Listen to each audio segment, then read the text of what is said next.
Bom, gente, hoje a gente vai continuar nossa aula de tipografia, nossa aula 2 hoje, e nós vamos falar um pouquinho sobre as famílias tipográficas.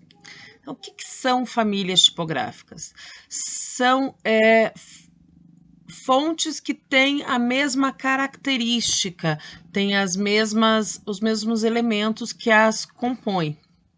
Então, a gente primeiro vai ver como o processo de escrita acabou e toda a tecnologia envolvida nisso acabou influenciando essa criação dessas famílias tipográficas, o processo de gravação, de registro, de impressão, o tipo do papel, como é que tudo isso acabou influenciando nisso, e a sociedade em que essas fontes foram criadas, desenvolvidas, também influencia pelas características da cultura que estão envolvidas no processo. Então, vamos lá. A gente tem a criação da escrita entre 6.000 a 4.000 anos antes de Cristo. Isso é bem interessante, porque a escrita inicia, seus primeiros traços são a partir de pictogramas, de imagens que geram sentido. São imagens que são usadas de forma repetida para gerar sentido. Então, a gente tem os hieróglifos egípcios, tem os símbolos chineses, e a gente ainda usa os ideogramas chineses, né? E a gente ainda usa muitos símbolos imagéticos, imagens que simbolizam coisas para a gente de uma forma muito mais direta, muito mais clara e objetiva. Você não precisa escrever café para que todo mundo entenda que onde existe essa xicrinha aqui, você vai ter café sendo vendido.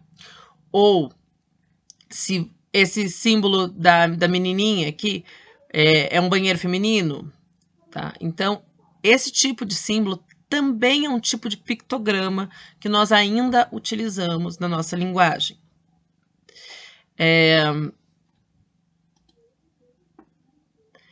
Em torno entre 3.000 e 1.300 a.C., nós temos a invenção do primeiro alfabeto, da primeira forma de simbolizar sons.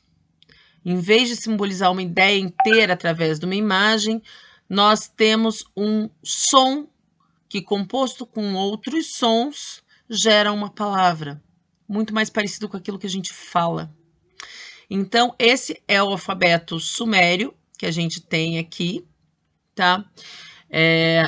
Aqui a gente tem escrita suméria e egípcia. E aqui, aqui é o primeiro alfabeto fenício.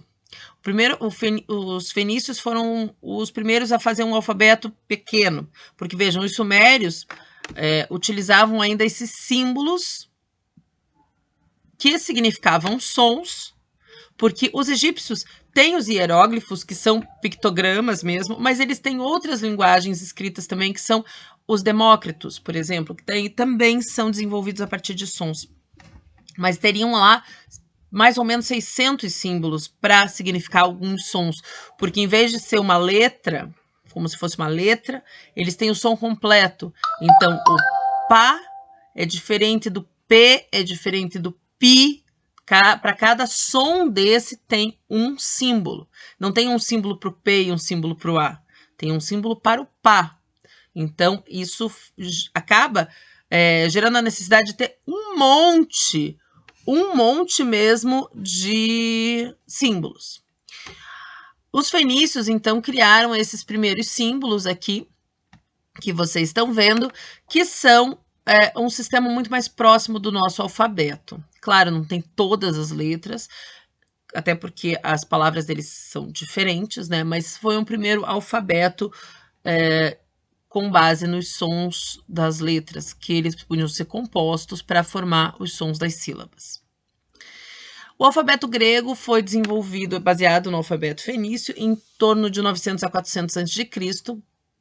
Ele foi, claro, como toda a filosofia grega, baseado em formas geométricas, e ele já tinha essa diferenciação entre consoantes e vogais, que faz com que a gente desenvolva o nosso alfabeto latino de uso corrente hoje aqui, na maior parte dos países indo-europeus, com pré-história cultural indo-europeia, tá? Nós temos os etruscos. Quem eram os etruscos, gente? Os gregos é fácil lembrar, mas quem eram os etruscos? Os etruscos eram seres que moravam na Península Itálica antes de haver italianos. Os italianos são uma mistura dos etruscos com os gregos. Então, os italianos, que são os latinos, na verdade, porque são os romanos, porque a Itália em si só é criada como um país, como uma nação no século XIX. Então, os romanos foram criados, foram compostos pela população etrusca e a população grega. E os etruscos, então, deram base para o alfabeto latino, que também, de uma forma que também foi decorrente do alfabeto fenício, mas que acabou misturando de forma que vocês podem ver a similaridade das letras que estão aqui com as letras que a gente usa hoje, em português mesmo. Então, retomando, o que a gente tem um desenvolvimento das letras, tá? Dos tipos, enquanto letras ainda. Então, a gente tem o hieróglifo egípcio, a gente tem a letra semítica, que é ou chamada fenícia, tá? Nós temos a mesma letra sendo desenvolvida ao longo do tempo. No grego antigo, 850 a.C., o alfa assim, e 500 a.C., alfa com esse formato. E o abecedário romano porque é baseado lá no abecedário dos etruscos, quando misturaram com os gregos, acabou ficando assim. Esse aqui é de antes de Cristo e esse aqui é depois de Cristo, 114 depois de Cristo, tá? Então, do século I ao século IV, primeiro século ao século IV depois de Cristo, as letras principais são as letras romanas. A gente já falou um pouquinho sobre isso, mas vejam, as letras romanas, elas só tinham letra maiúscula. Então, elas são chamadas letras capitulares quadradas romanas. Haviam 23 letras. Estão faltando algumas? Sim, estão faltando algumas. Estão fora de ordem? Estão fora de ordem. Mas é a forma como eles utilizavam. Eles tinham uma base geométrica que veio lá do desenvolvimento do abecedário grego. E eles têm uma coisa importante para a gente perceber. Eles têm terminações serifadas. Então, eles têm esse elementozinho aqui que a gente viu lá na anatomia dos tipos. O que é esse pedacinho aqui? É uma serifa. Ela dá um acabamento para a letra. E esse tipo de letra ela era muito utilizada principalmente em baixo relevo, porque a forma como eles utilizavam era gravando isso na pedra, ok? Então, ela era muito importante para dar acabamento para a escultura, para o baixo relevo, onde ela ia ser aplicada.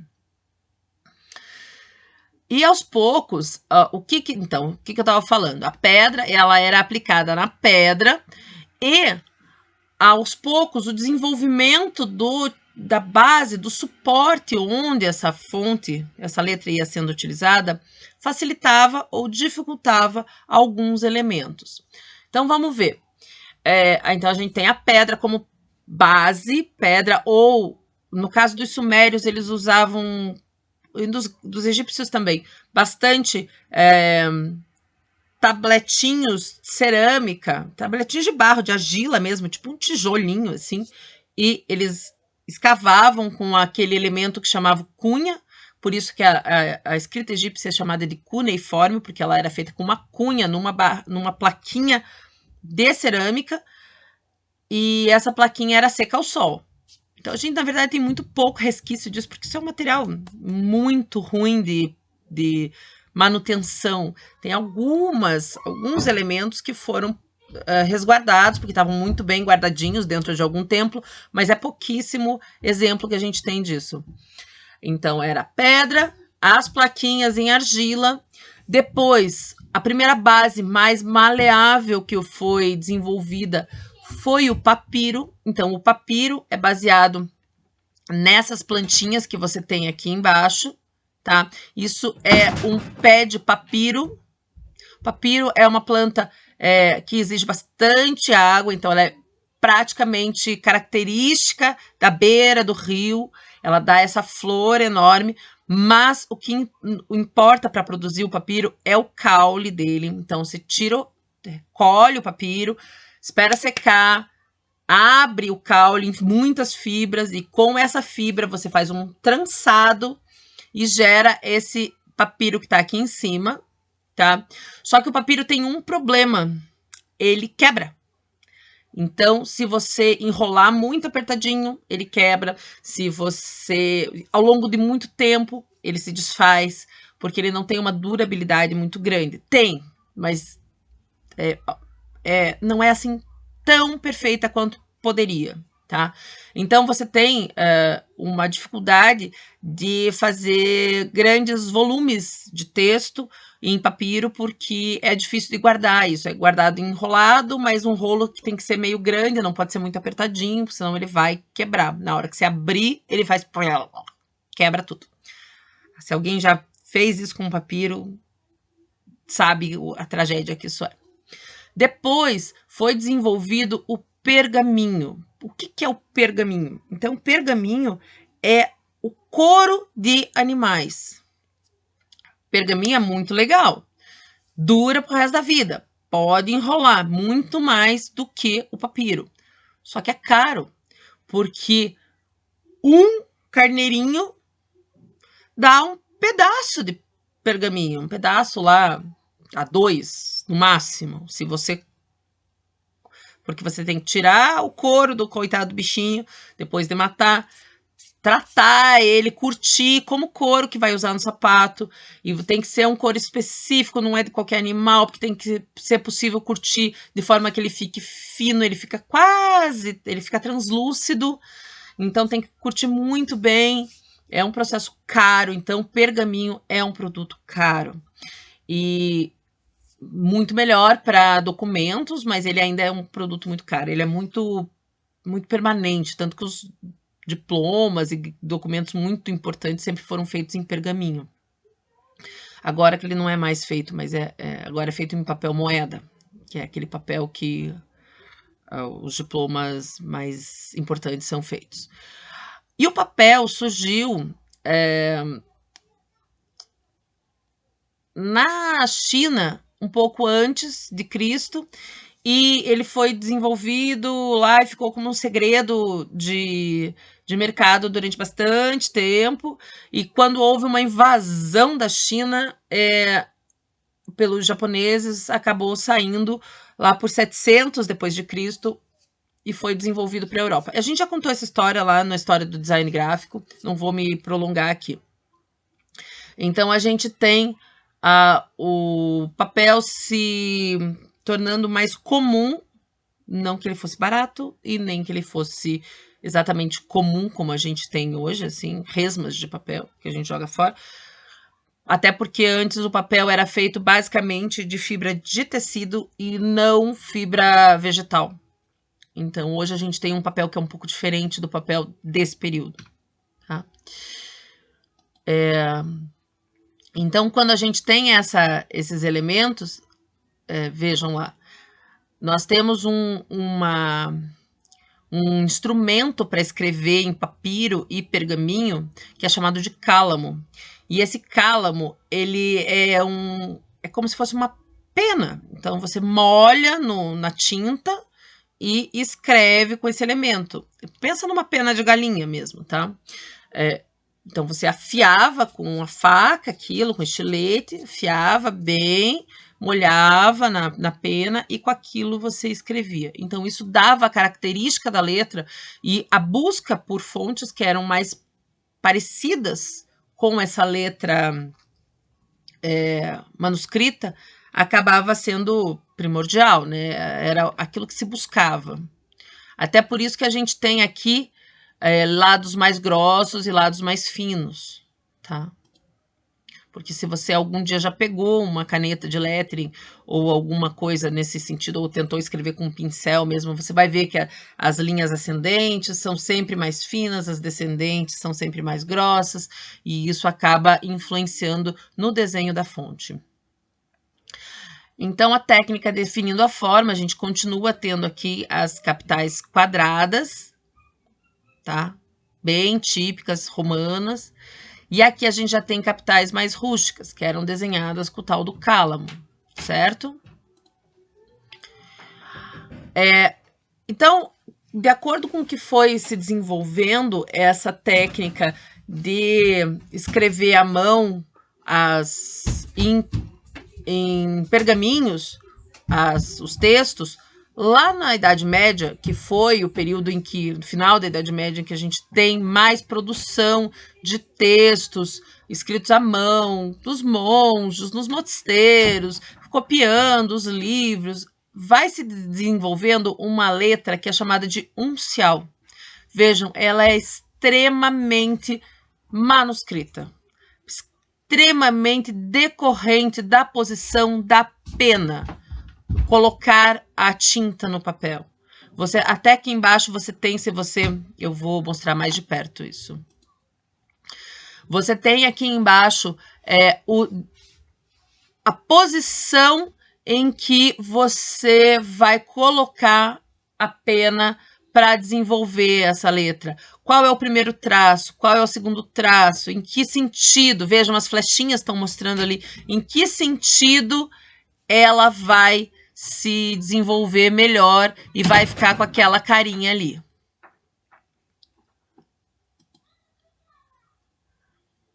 Aí, lá por agora não lembro, 1270 e uns quebradinhos, o Carlos Magno, naquele renascimento primordial em que ele estimulou na Europa durante suas viagens de conquista, ele mandou inventar as letras minúsculas. Ele pediu para que primeiro fossem definidas formas das letras e um padrão para as letras, e nessa definição fossem estipuladas formas para as letras minúsculas. Então a gente chama de minúsculas carolíngias, por conta do Carlos Magno, tá? As minúsculas carolíngias são aquelas letras que a gente chama de tipicamente da Idade Média. Tudo que a gente pensa em Idade Média tem essa letrinha ali. Então, ela é feita com a pena, com a tinta nanquim, no pergaminho, sabe? Por pessoas que fazem só isso na vida. Então, a gente tem letras muito padronizadas, porém, elas eram feitas manualmente, copiadas uma a uma. Às vezes, até por monges que não sabiam escrever. Eles não sabiam ler, mas eles sabiam copiar. Eles eram monges copistas. A função deles era copiar, tá? A escrita gótica, então, o período gótico é um período do final da Idade Média, 1300 e tanto até 1400 e pouco. É um período em que você tem uma evolução grande cultural. A Idade Média não é só trevas, ela tem elementos muito interessantes de desenvolvimento cultural. Então, o período gótico é um período de grande evolução e você tem um estilo muito ligado à questão da religião católica. E esse tipo de letra é uma letra que foi se desenvolvendo nos mosteiros entre os monges copistas, tá? Então, a escrita gótica é uma escrita típica do período do final da Idade Média. Então, Aqui em 1450, a gente já tem as fontes que foram desenvolvidas para prensa mecânica. Essa é a Bíblia de 42 linhas do Gutenberg, publicada em 1450, com essa fonte chamada Black Letter. Eu vou aproximar para vocês verem como ela é parecida com a letra gótica. Então, quando ele desenvolveu essa fonte, ele estava buscando uma letra que era típica daquele momento histórico. Já em 1475, o Nicholas Jenson, desenvolveu essa letra chamada Old Style, que é uma evolução da Black Letter. Ela já é mais limpa, já é mais seca, tá? E vejam lá, em 1500, olha a evolução entre a Black Letter e essa fonte aqui de 1500, que é chamada Bembo. Bembo é uma fonte super limpa, tá? E foi a primeira fonte que teve a sua opção em itálico. Então, vocês veem aqui ela na vertical e ela em itálico, logo aqui abaixo. A Garamond, que é uma letra que é super conhecida, a gente usa muito até hoje, clássica, ela é de 1525. Olha só, Garamond era o sobrenome desse ser, chamado Claude Garamond. Ele era francês e ele já era um ser que era fundidor de tipos.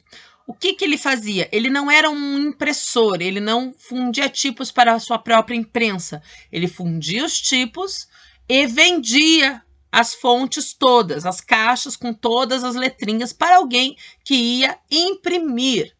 Então, a gente tem ali uma especialização do trabalho de impressão, tá? Essa é uma das fontes, das primeiras fontes que não foi baseada no desenho da letra pela pena. A gente já tem ali, por exemplo, a perna do R maiúsculo. Quando você tem a haste, que é o elemento vertical, ela é tão grossa quanto a perna. E isso é muito diferente da pena, porque se fosse uma letra baseada na pena, a gente teria uma haste bem mais fina e a perna bem mais grossa. Então, aqui a gente já tem um descolamento do tipo em relação ao desenho manuscrito. A gente tem essa letra holandesa, do Jenson, que é muito interessante, tá? Que a gente também usa até hoje.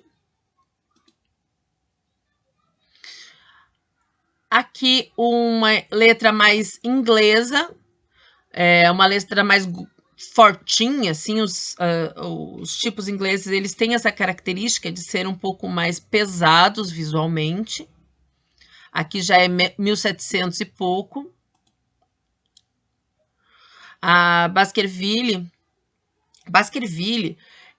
ela já foi uma letra que foi desenvolvida para impressão em papel, tá? Nesse papel mais fino, um papel com menos textura. Então, você tinha antes um papel bastante rugoso em que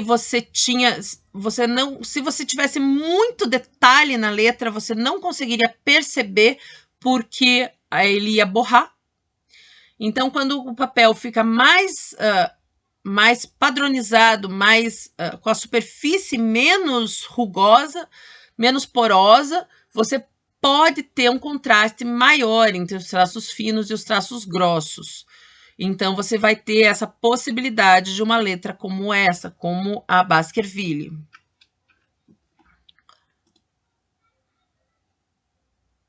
Aqui você já tem uma letra chamada Modern, em que você tem serifas bem chapadas aqui. Por exemplo, no A, no B, são serifas bem chapadas.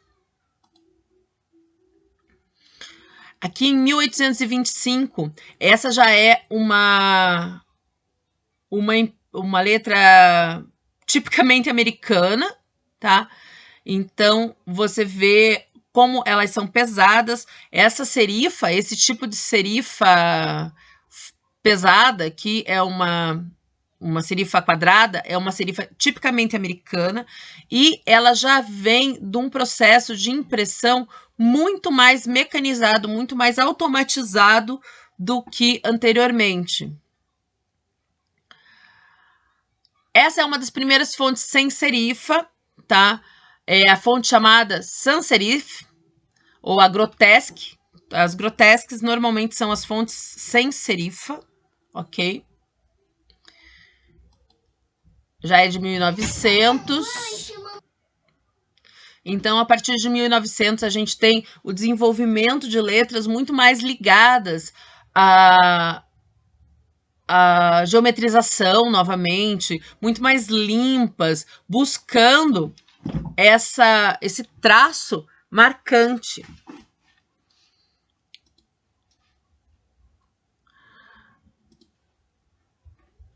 Então, a gente agora pode, com base nesse conhecimento que a gente teve, a gente pode fazer a classificação dos tipos. Então, a gente tem aqueles tipos que são os primeiros, que são os tipos chamados góticos, que são baseados no desenvolvimento do traço à base de pena. Traço feito com pena deu base para essas fontes aqui. A gente tem aquelas que são chamadas de estilo antigo ou humanista, que são do período do Renascimento, em que você normalmente tem serifas. Ele é baseado na pena, mas ele já é mais geometrizado, e 3 letras que são bem típicas disso, 3 fontes que são bem típicas disso, são a Bembo, a Carlson e a Garamond. Você tem, a partir de 1500, as letras que te disponibilizam a opção em itálico. Você tem as letras tipo caligráficas, que copiam uma letra manuscrita, tá? Mas não são as góticas, ok? Caligráficas e góticas são classificações diferentes. Então, você tem ali a Mistral, qualquer coisa que chame script, até a Comic Sans é estilo caligráfico. Pelo amor de Deus, não me usem Comic Sans para nada. Espero que vocês tenham visto o link que eu deixei para vocês, tá? A Vivaldi, nossa, tem tantas caligráficas. Letra caligráfica é de uso muito específico. Muito cuidado com o uso delas. A gente tem as letras modernas, tá? Que estão ali entre a Bell, a Bodoni, a Caledoni, a Didot. Qual é a característica delas? Elas são super geométricas, elas têm elementos de diferenciação entre traços grossos e traços finos, porém, elas não são baseadas. Vocês podem perceber que no traçado delas não tem aquela característica da pena, que é a característica do traço das clássicas, tá?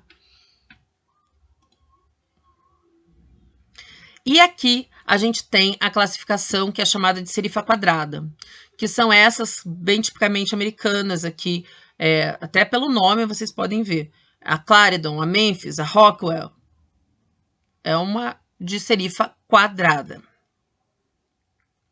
E a gente tem aquelas que são sem serifa, que são a maioria das que a gente usa hoje, as principais, pelo menos as mais divulgadas, que estão, entre elas estão a Helvética, a Arial, a Gil Sans, a Univers, são as mais utilizadas.